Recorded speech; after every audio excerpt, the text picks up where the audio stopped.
ono što su našli na Antarktiku, to je jedan potencijalni ulaz u jedan otvoreni prostor. Taj ulaz je bio jako velik, otprilike 85 fita, dakle oko 25-30 metara. Dakle, ogroman je ulaz. Ulaz u?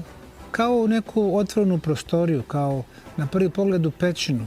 Međutim, i sa lijeve i sa desne strane nešto je nalikovalo šinama, odnosno stepenicama koje se penju. Dakle, to je očigledno nešto vještačko. I oni koji su to prvo pronašli, kako već krenuo internet sa socijalnim mrežama, sa e-mailovima i tako dalje, počeli su to objavljivati. I čim se to pojavilo, šta je Google uradio? Prekrio je taj ulaz, malo ga, nije ga zatamnio. Pokušao je da napravi identičan prelaz sa lijeve i sa desne strane, međutim jasno se vidi da je on malo zamagljen, odnosno da su namjerno skrili taj ulaz. Da su ponovo pustili tu lokaciju 2019.